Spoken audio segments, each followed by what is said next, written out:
El presidente de México, Felipe Calderón, se ha dirigido en un mensaje televisado a su país para dar explicaciones sobre la ola de violencia que está afectando a México en los últimos días, con un saldo aproximado de más de 100 muertos. En los estudios de Radio Nederland, Marta Durán de Huerta, nuestra corresponsal en el Distrito Federal. Marta, bienvenida. Gracias. Marta, ¿cuál es la razón que explica el nivel de violencia que se está alcanzando, que se está viendo cada vez con mayor pronunciamiento en México?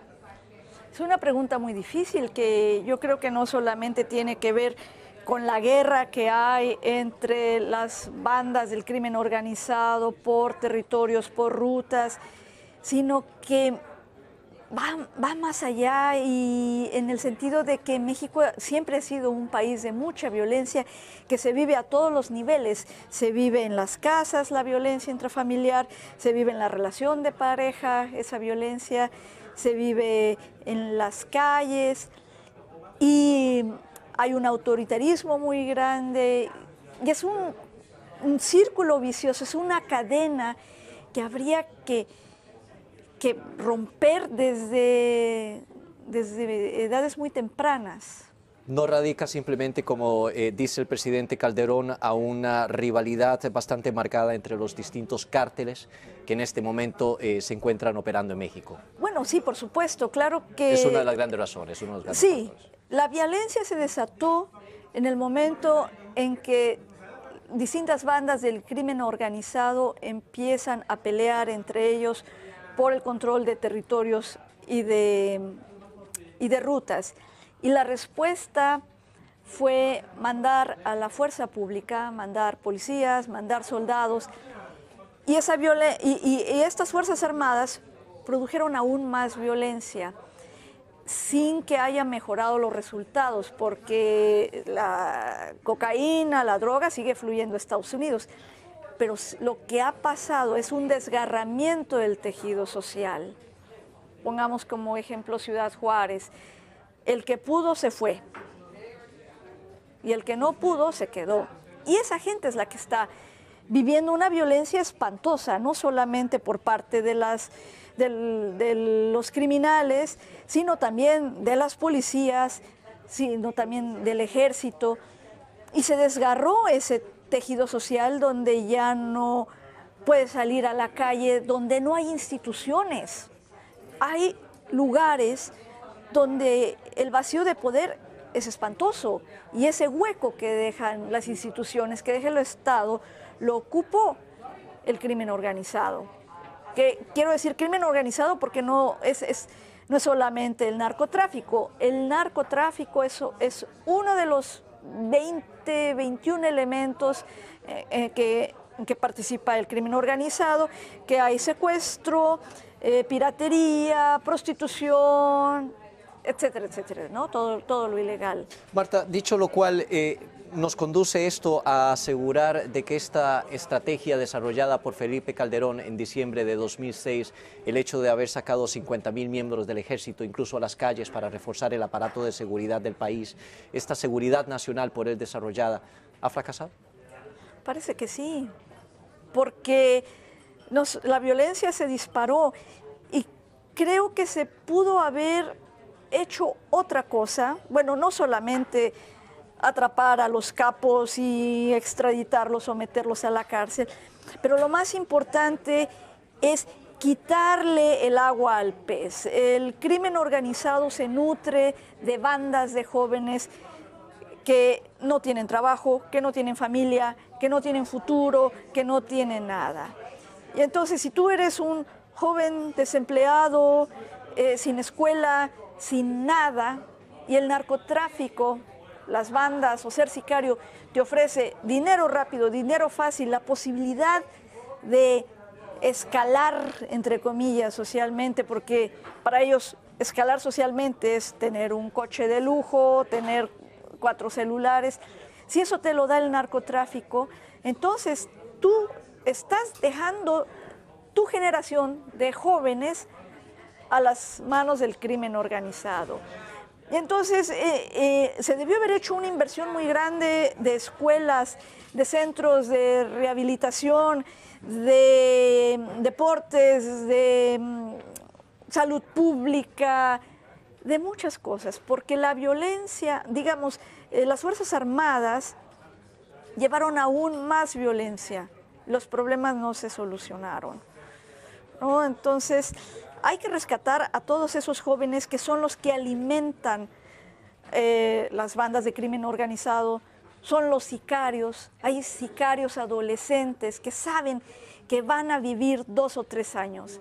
Y te lo dicen, el que los entrevista les dice, yo prefiero vivir 2 años como rey, sé que me van a matar pronto, pero ¿qué? Si no es esto, ¿qué me queda? ¿No? Vivir en la miseria, vivir pobre, trabajar en una maquiladora, en una fábrica donde me van a pagar máximo $5 al día si tengo suerte, ¿no? Las perspectivas, el futuro. Hubo una entrevista que causó mucha controversia en México. Julio Scherer, director de la revista Proceso, es el director retirado de la revista Proceso, se encontró con uno de los grandes capos, el Mayo Zambada. Correcto. Y el Mayo Zambada les dijo a Scherer, esta guerra está perdida desde el inicio, porque la maquinaria funciona sola. No importa si me matan o me encarcelan, si descabezan a un cártel o a otro, esto ya funciona solo. El Leviatán está andando por sí ya mismo. Ya está andando. Además, con los millones de pobres que hay, tú tienes siempre un ejército de reserva, es decir, tú siempre, si te matan a 10 sicarios, a 20 sicarios, a 100, a 50, ahí hay otros chicos que van a ocupar su lugar y sigue todo en funcionamiento. Entonces, a mí me parece que sería bueno cortar de raíz esto, por lo menos por el lado de los jóvenes, evitar que los jóvenes terminen en bandas y que esas bandas sean capturadas por el crimen organizado, ¿no? Marta, uno de los sectores, uno de los gremios más afectados por este crimen organizado es el de los periodistas en México en este momento. Tú eres nuestra corresponsal en el Distrito Federal. ¿En qué se ha convertido el ejercicio de la profesión en México en este momento? Pues se convirtió en un ejercicio muy peligroso. De hecho, si tú quieres comprar un seguro de vida como periodista, no lo consigues. No, ya son cosas de alto riesgo, tienes que comprarte un seguro de vida en el extranjero. ¿Puedes profundizar en ese punto, por favor? Bueno, no sé, las aseguradoras tendrán sus motivos, pero ya le sucedió a varios colegas que iban a cubrir el levantamiento armado en Chiapas en el 94. Pero la violencia contra los periodistas se ha dicho oficialmente que viene del crimen organizado. Sin embargo, organizaciones como CENCOS, Artículo 19 y los mismos periodistas han encontrado que 6 de cada 10 casos de violencia es el Estado, son las autoridades quienes la ejercen. ¿Y a qué periodistas? En concreto a los que han descubierto el vínculo entre funcionarios públicos y el crimen organizado, ¿no? En la Ciudad de México es un caso excepcional porque es la capital, porque hay 23, bueno, Ciudad de México y zona conurbada son 23 millones de habitantes, es más grande, es más anónimo, es el centro de los poderes. Y aún así hay muchas agresiones contra periodistas, pero donde está de veras la cosa muy fea, muy peligrosa, es en los estados, es en la provincia, donde prácticamente los periodistas están solos a su suerte.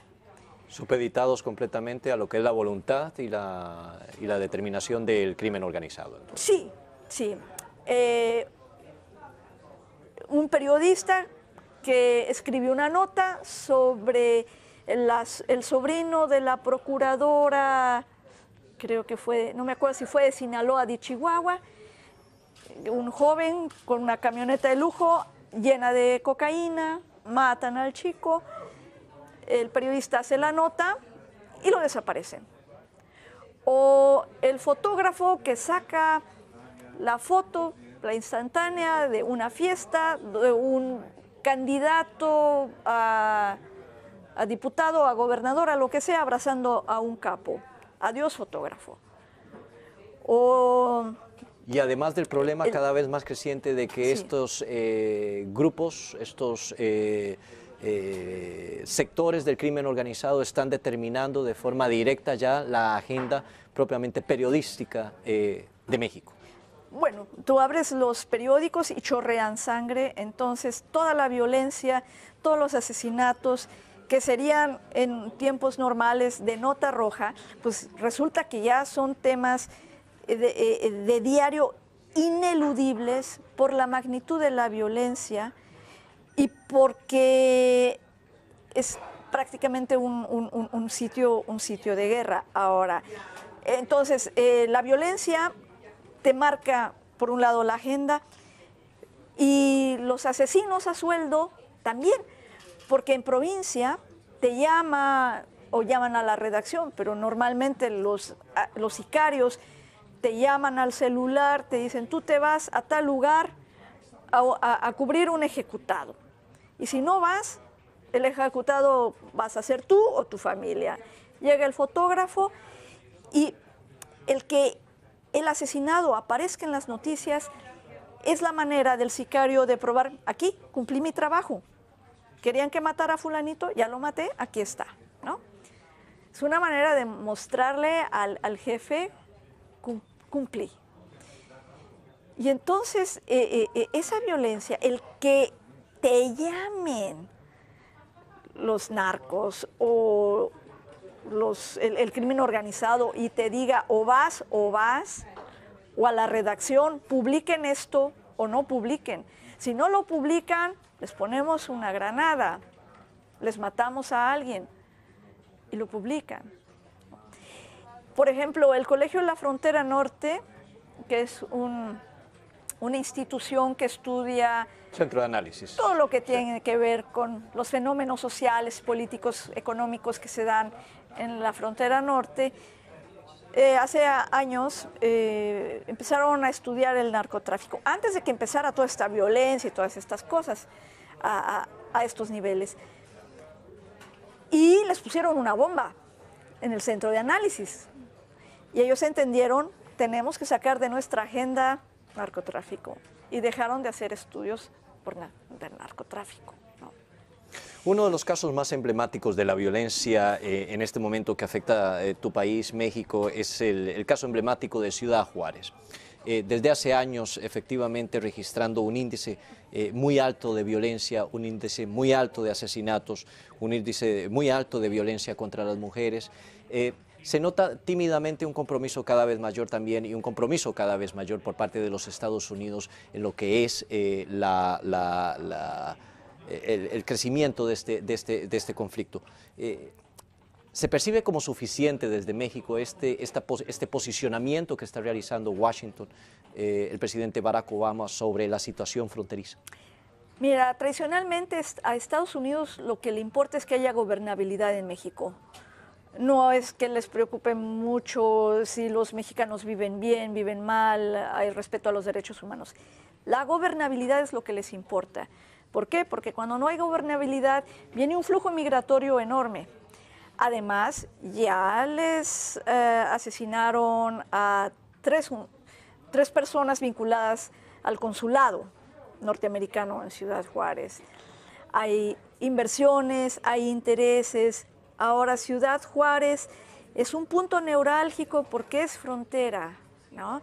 Entonces, lo que preocupa a las autoridades norteamericanas es que toda esta violencia ya la tienen en la puerta y ya está cruzando, porque hay bandas muy violentas a los dos lados de la frontera.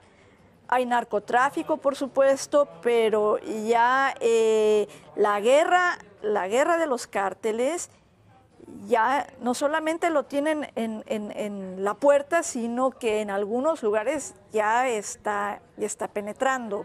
Y es lo que no quieren, que la violencia del crimen organizado entre al territorio norteamericano, que la hay, pero a una escala menor y todavía controlada, con pandillas, con bandas, ¿no? Finalmente, ¿se muestra usted optimista de cara a lo que resta de la administración de Felipe Calderón, del presidente? Planteo la pregunta en términos de lo que hemos visto madurar en los últimos 2 años, la violencia creciente, descontrolada, que está alcanzando niveles desproporcionados. ¿Hay algún elemento optimista en el horizonte que le haga a usted pensar de que esto es corregible, de que esta situación es reversible y que México puede volver a sus cauces de normalidad? Bueno, la esperanza es lo último que muere, pero yo no soy optimista. A pesar de que la presidencia tiene un optimismo y con más de 23,000 muertos en los últimos 3 años, nos dicen que vamos ganando la guerra contra el narcotráfico. Yo creo que no solamente no se ha controlado ni la violencia ni el crimen organizado, sino que se está extendiendo. Está llegando a lugares donde no se pensaba que llegaría.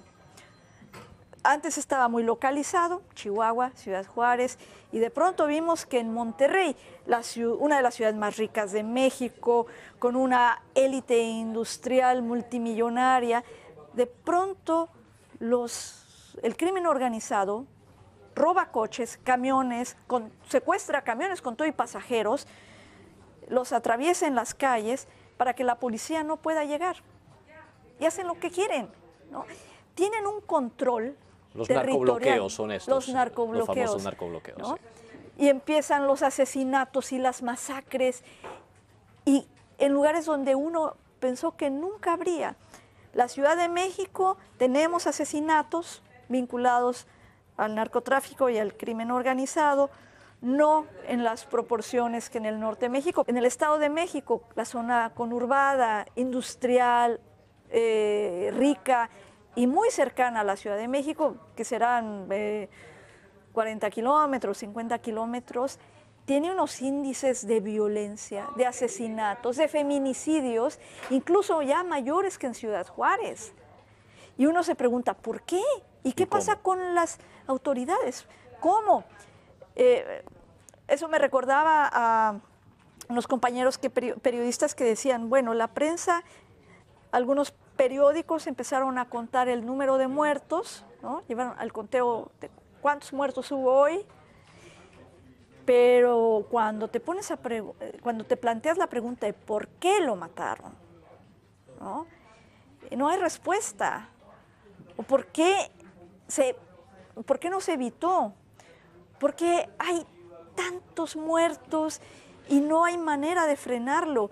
¿Qué sucede con las autoridades? ¿Qué sucede con las policías? Pues resulta que las policías en provincia están a las órdenes de un cártel o de otro.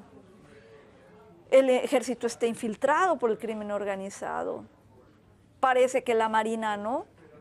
Y están utilizando a los oficiales de Marina para funciones de policía, de investigación, que no les corresponde constitucionalmente, pero es que no, ¿en quién vas a confiar? ¿Cómo combatir esa violencia que ya está fuera de control? ¿Está realmente en jaque la institucionalidad de México? Sí. Más que la institucionalidad, en algunos lugares ya no hay instituciones. No tienes a quién acudir. Digamos, a un periodista que lo amenazan, que lo secuestran o que lo obligan, no tiene instancia donde quejarse en algunos lugares. Si la policía te extorsiona, te pega, te tortura, te maltrata, ¿con quién te vas a quejar? ¿Con la policía? Pones una queja en la Comisión de Derechos Humanos, pero no tiene todavía las facultades de castigar. La comisión te mandará una recomendación, ¿no? Tu caso llegará a la Comisión Interamericana de Derechos Humanos, como es el de los civiles que han sido violados, mujeres que han sido violadas por soldados. ¿Y qué hace la Comisión Interamericana? Un jalón de orejas a México y ese es un gran problema. Marta Durán de Huerta, corresponsal de Radio Nederland en México. Gracias, Marta, por estar con nosotros en la redacción. Gracias a ustedes.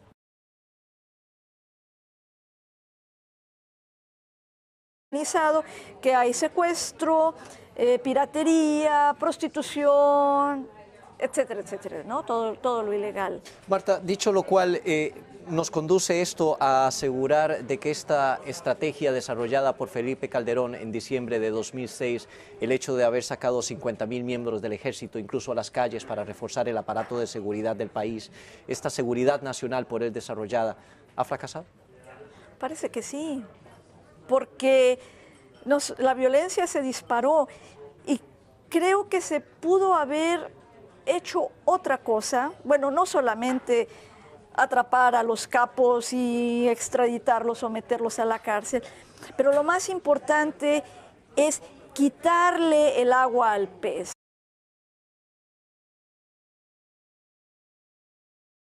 El presidente de México, Felipe Calderón, se ha dirigido en un mensaje televisado a su país para dar explicaciones sobre la ola de violencia que está afectando a México en los últimos días, con un saldo aproximado de más de 100 muertos. En los estudios de Radio Nederland, Marta Durán de Huerta, nuestra corresponsal en el Distrito Federal. Marta, bienvenida. Gracias. Marta, ¿cuál es la razón que explica el nivel de violencia que se está alcanzando, que se está viendo cada vez con mayor pronunciamiento en México? Es una pregunta muy difícil que yo creo que no solamente tiene que ver con la guerra que hay entre las bandas del crimen organizado por territorios, por rutas, sino sí, la violencia se desató en el momento en que distintas bandas del crimen organizado empiezan a pelear entre ellos por el control de territorios y de rutas. Y la respuesta fue mandar a la fuerza pública, mandar policías, mandar soldados, y estas fuerzas armadas produjeron aún más violencia sin que haya mejorado los resultados, porque la cocaína, la droga sigue fluyendo a Estados Unidos, pero lo que ha pasado es un desgarramiento del tejido social.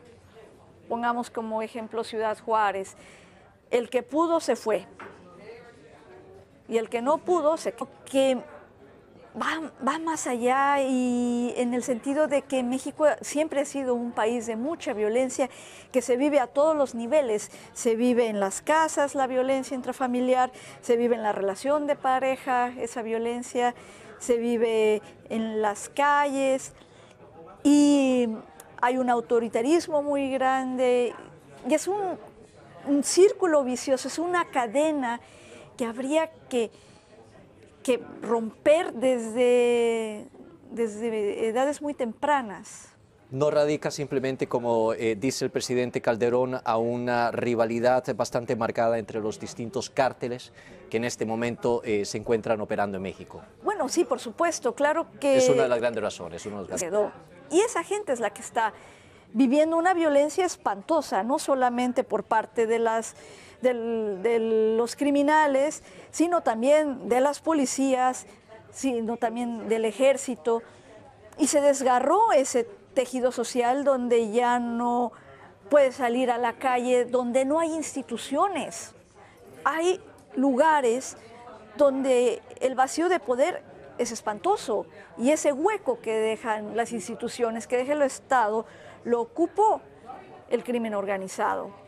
Que quiero decir crimen organizado porque no es solamente el narcotráfico. El narcotráfico es uno de los 21 elementos que participa el crimen organizado.